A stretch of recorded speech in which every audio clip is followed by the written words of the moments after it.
Welcome, everyone. It is Sunday, July the 19th, 2020. It is 5:26 p.m. Central Time.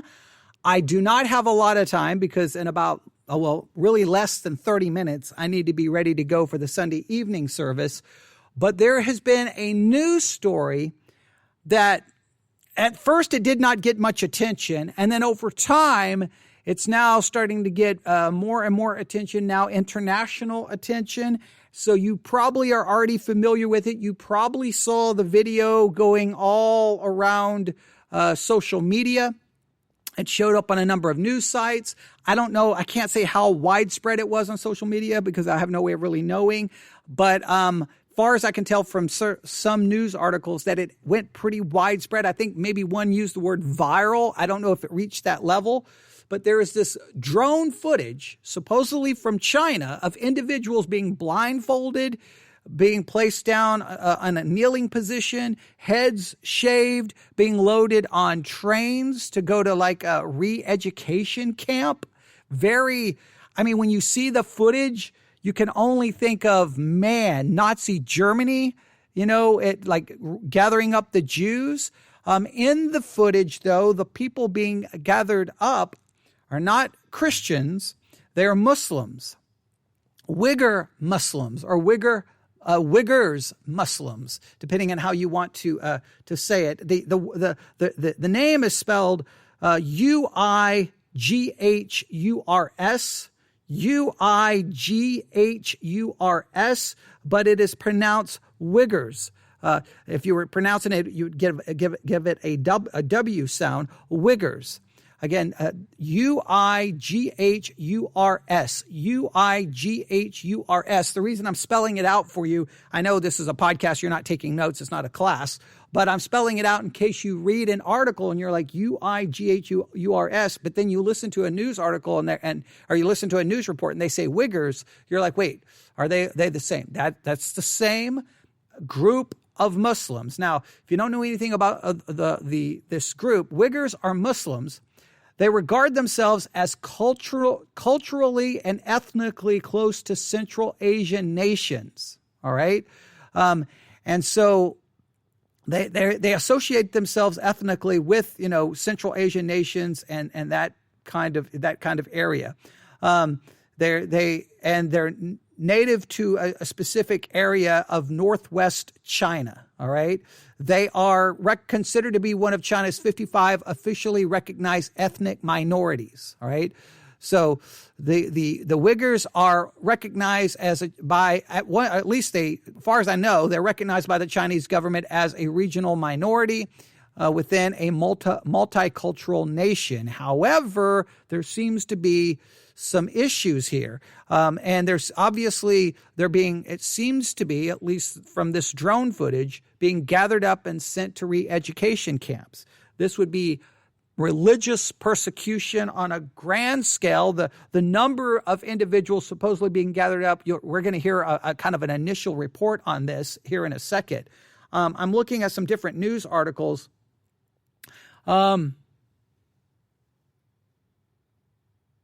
It seems like they've had a long history of discord between the authorities and the ethnic Uighur population.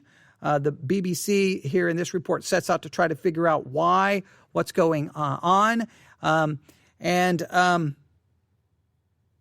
looking here to see if they give some kind of different ideas here.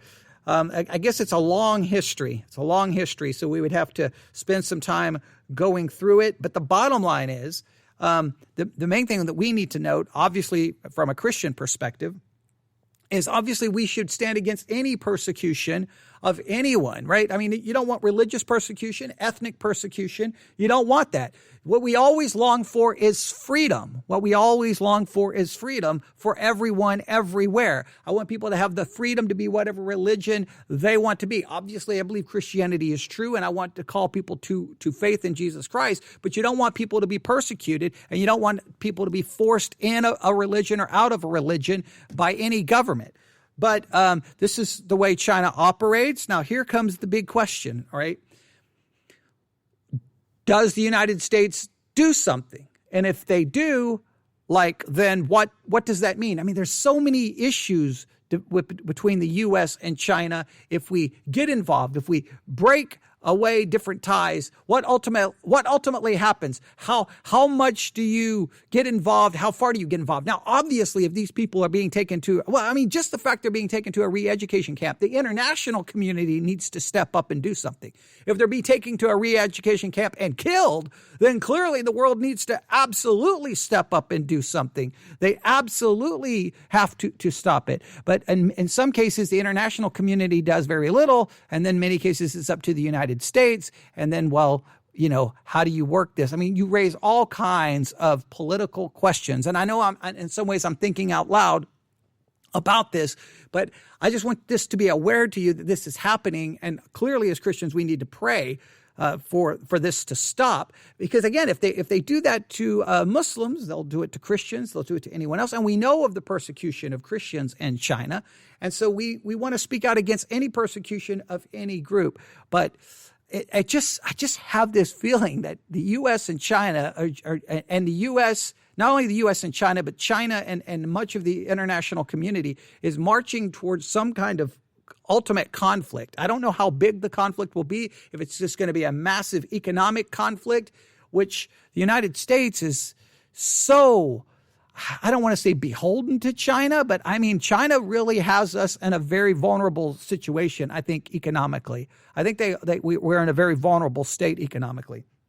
I think we're in a vulnerable state when a lot of our medical supplies are made in China. A lot of our goods and services are made in China. When your country becomes dependent upon another country, and then that other country is doing things that are horrible and evil, you're kind of stopped about, well, if we go try something, they could bankrupt us and bring us to our knees. That's not the situation you want to be in. So that's what happens when we become more and more dependent on other countries to supply our needs and all the different things that we need. That's always it puts us in a vulnerable state. So this situation is happening. Again, there's lots of dispute about this drone coverage. Or I wouldn't say there's a lot of dispute. There's a lot of discussion about the drone coverage. From those within China, there is dispute about the drone coverage because they believe it's fake. Now, I do not know if the drone coverage that shows these the Uyghur Muslims being gathered up, put on trains, taken to some kind of camp. I do not know, and let me repeat this, if it has been independently verified by any media source. In some ways, what's kind of been disappointing is a lot of the news media really, I haven't heard much coverage about it, all right? Which, some believe that that's a grand conspiracy. Some believe that just demonstrates maybe in a very secular-minded news media may not believe the persecution of religious people is even newsworthy. I don't know what that means or what that implies. I know that as much as this was going around, there should have been dedicated news segments to investigating it and talking about it. That much, and trying to determine what can be independently verified. But I want you to realize what's going on. So here's what we have. We have drone footage that seems to show Uighur Muslims being gathered up in China, placed on trains, head being shaved, and taking off to some kind of re-education camp. I do not know if it's been independently verified. I do know that it seems to be a major issue here. Let's see here. I'm looking at, in fact, this is 6 hours ago. According to this is from The Independent, and I'm assuming this is coming to us from the United Kingdom. It says the government should freeze the assets of Chinese officials over the persecution of the Uighur people. All right, that's a pretty big statement. They said legislation should be introduced by the government and used against any official involved in human rights abuses. All right, so that's good that other people are stepping up. There's one thing that the government could do in relation to helping the Uighur people at the moment, and that is to freeze the assets of any of the Chinese officials involved in those human rights abuses over in China, he told Sky News. All right, so it looks like the United Kingdom is definitely possibly speaking up. I don't know. Again, I'm not over there, so I can't say dogmatically. I try to watch the Sky News. I'm looking here.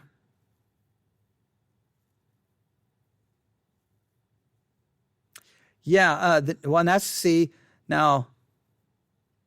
Okay, the New York Times and December the 30th. December the 30th, 2019. Now, this is interesting. December the 30th, 2019, the New York Times did a secret look inside a Chinese labor program for Uyghurs. Okay, so that means this has been discussed to some level. And then here, see, when was this reported? When was this reported? I need a date. I need a date.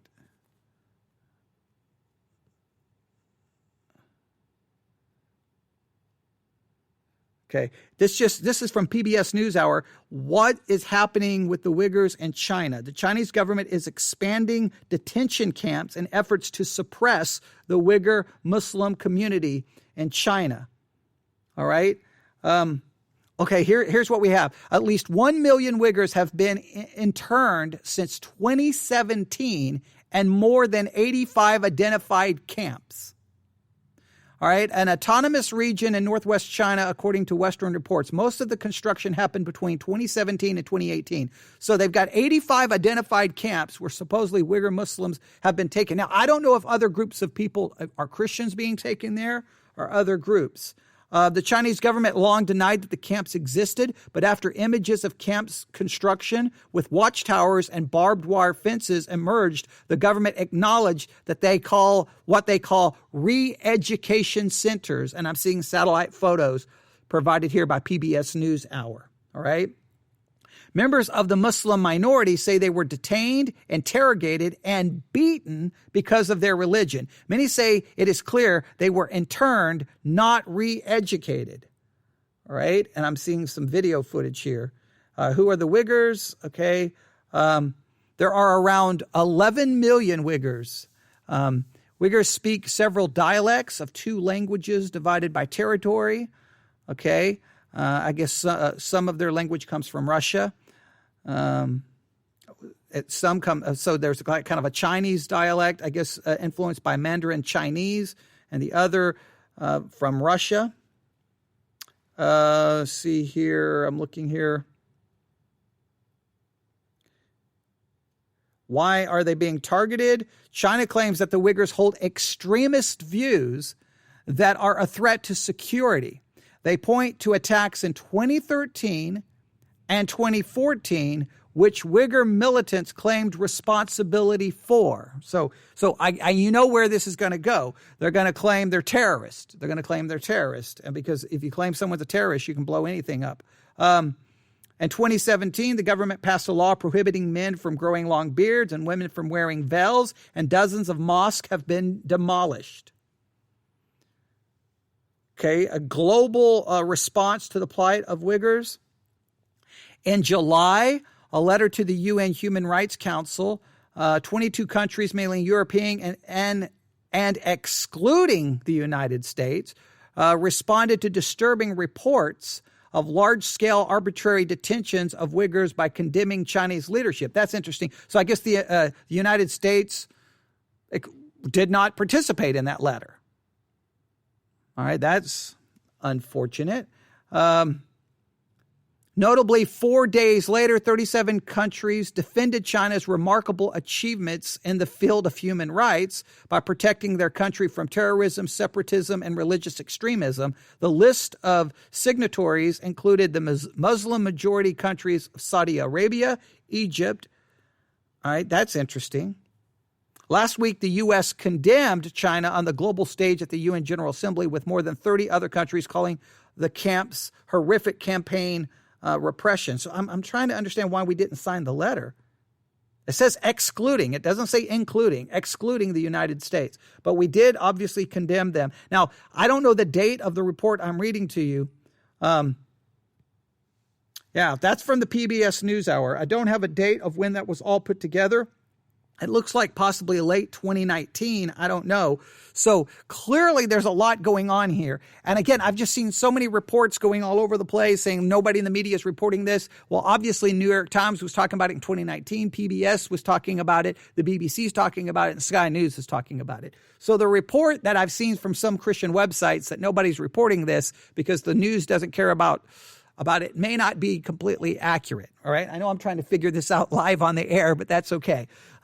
So here's what we're going to do. I'm going to play and the reason I'm doing this is literally like 20 minutes ago, I was live on the air and I got a notification on my iPad about a podcast from the BBC News talking about the persecution, or at least mentioning in the show notes, the Chinese government official and the persecution of the Uighur Muslims in China. And he's going to, and I guess they interviewed someone, a spokesman for the Chinese government, and he's going to respond to this supposed drone footage that is going around the internet. Let's see what they have to say, and we'll come back and try to wrap this up.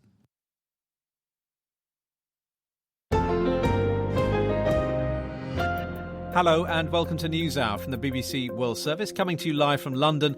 I'm James Kamarasamy, and we're going to begin today's programme with an interview that China's ambassador to the UK, Liu Xiaoming, has given to the BBC. It came at the end of a week when the UK government announced that it was banning the Chinese telecoms company Huawei from this country's 5G network under pressure from the Trump administration and from British members of Parliament who've argued that its presence would pose a national security threat. The Huawei row is just one of a growing list of grievances which have caused the relationship between the West and China to descend into what the ambassador referred to as a so-called Cold War. We'll discuss the merits of that label in a few moments' time. Those grievances include Beijing's initial response to the COVID-19 outbreak, its new security law in Hong Kong, and its treatment of Uighur Muslims in the western Xinjiang region, where up to 1 million are believed to have been detained in what China refers to as re-education camps. In his interview with the BBC's Andrew Marr, China's envoy was presented with drone footage appearing to show Uyghurs being blindfolded and led onto trains. This was his response. This is not the first time you show me. I still remember last year you showed me what is happening in Xinjiang. In Xinjiang, exactly. But let me tell you this. Xinjiang, have you been to Xinjiang yourself? No, I never have. You know, Xinjiang is regarded as the most beautiful place in Xinjiang. There's a Chinese saying, you do not know how big China is. Ambassador, that is not beautiful coverage, however, is it? That is exactly what I'm going to tell you. Since 1990, Xinjiang has completely changed because there's thousands of terrorist attacks. People cannot. That was 10 years ago. Can I ask you why people are kneeling, blindfolded and shaven and being led to trains in modern China? Why? What is going on there? I do not know where you get this videotape. You know, sometimes you have a transfer of prisons and prisoners. You know, in any country. But just what is happening here, Ambassador? I do not know. Where did you get these video clips? These have been going around the world. They've been authenticated by Western intelligence agencies and by Australian experts who say these are Uighur people being pushed onto trains and taken off. Let me tell you this. Now, if that is true, that they've been verified by intelligence communities, if that is true, then we have some independent confirmation of some sort. All right. Now, let's. I know I hate to be the cynical one, but let's also remember sometimes intelligence agencies also tell us that there are weapons of mass destruction in a country where we launch a war and invade a country, destroying everything to get the weapons of mass destruction, and then we don't find them. So I still will be skeptical. I still want to know what's going on here, where the video came from, and do we have confirmation? And if it's true, then yes, we got a problem. All right. So let's continue. The so-called Western intelligence keeping up make this a false accusation against China. They said 1 million of Uyghur has been persecuted. You know how many population Xinjiang has? 40 years ago, it's 5 million. Now it's 11 million people. And people say, you know, imposed, we have ethnic cleansing, but the population has doubled in 40 years. I'm so sorry to interrupt, but according to your own local government statistics, the population growth in Uyghur jurisdictions in that area has fallen by 84% between 2015 and 2018. 84%. That's not right. I gave you an official figure. You ask me, I give you this figure as a Chinese ambassador. This is a very authoritative figure. In the past 40 years, the Uyghur population increased, the population in Xinjiang increased to double. The population doubled. So there's no so-called restriction of the population. There's no so-called forced abortion and so on. But there is a program of forced sterilization being imposed on Uyghur women at the moment, and it's gone on for a long time, and people are finally coming out of China and talking about it. You know, I can easily refute this accusation. These people, there's some small group of anti-Chinese elements working against the interests of China, but the majority of Xinjiang people are happy with what is going on in Xinjiang. In the past 3 years, there's no single terrorist attacks in Xinjiang. Uyghur people enjoy harmonious life, peaceful, harmonious coexistence with other ethnic groups of people. And that was the Chinese ambassador to the UK, Liu Xiaoming, speaking to the BBC's Andrew Marr. Nuri Turkel is a lawyer and a Uyghur rights advocate in Washington, D.C. He advises the US government on the promotion and protection of religious freedom abroad. And he gave me his response to the Chinese ambassador's comments. It's another example of Chinese government's continued effort to conflate, deny, and confuse public by misstating something so obvious. In litigation, we call these inadmissible evidence to make the case. At this point, actually, the international community know enough of the horrific situation in the Uyghur region that has entered its third year. As perfectly and correctly described, the world has not seen anything like it since the Holocaust. This is the largest incarceration or internment of an ethnic minority. It is a gut-checking moment for political leaders in various governments, particularly in industrialized nations, democratic nations that cherish human rights and democratic principles. The Chinese government's efforts to engage in this disinformation campaign can only go so far. I don't think that the Chinese government should underestimate the intelligence of the international community, underestimate the decency of human beings around the world. So it is disturbing, but it is expected. But should they be underestimating the ability and resolve of countries to respond to the information, because not much appears to have been done until now? The international community needs to wake up to this brutal regime that has been not only buying out silence around the world, but using a technology to repress their own citizens, as we have seen in Hong Kong, as we have seen in Tibet, and now in East Turkestan. The business as usual cannot be a continued norm for the international community in their relationship with the communist regime in Beijing. That has very... All right, we're going to have to stop there because I'm going to have to be live on the air in a minute for church. Here's what I would say. Clearly, there seems to be a lot of confirmation to this, and clearly there's a lot more reports on this than, again, some of the things I was saying was acting like nobody's talking about this. It looks like it's been talked about for quite a while, and that the persecution of the Uyghurs has been going on for some time. It seems like there's been a long-standing conflict between the Uyghur community and that ethnic group and the Chinese government.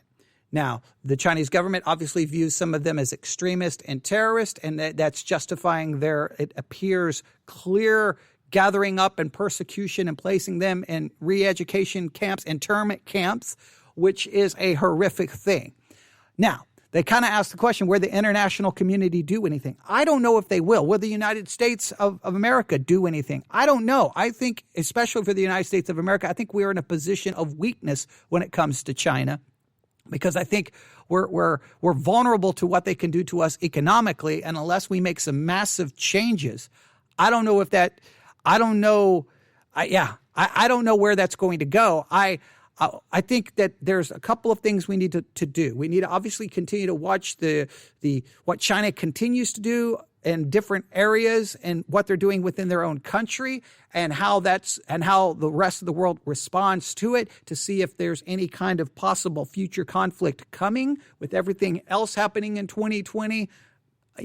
That would be like conflict with China in any military way would be a massive, you're talking a massive war, and that would be, devastating for everyone involved. At the same time, we need to also pay close attention to these reports of human rights violations, the horrible things happening to any ethnic group, to any religious group. We need to be against it, and we need to pray that it comes to an end. I think this demonstrates, sometimes when you think back to the 1940s and you go, man, how did Hitler do all of that? And no one really said much and nobody did anything. How did he get away with it?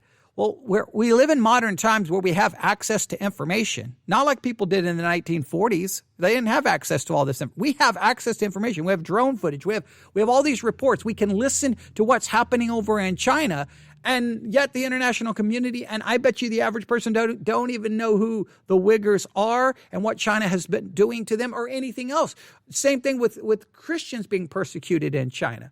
It's like the average person just doesn't care. So I think you can see how it can happen that if this is on, I don't know how many, that one report that they stated that the population has dropped by 84% through possibly forced sterilization. Are we talking, are people being killed? Like, how severe is this? We need more reporting on it and more discussion about it. Hopefully I've at least brought this to your attention. I know I've not done a great job here. I was trying to do all of this, live on the air as this was going on. Obviously, I don't have a producer speaking in my ear, feeding me information. I'm sitting there looking it up in real time.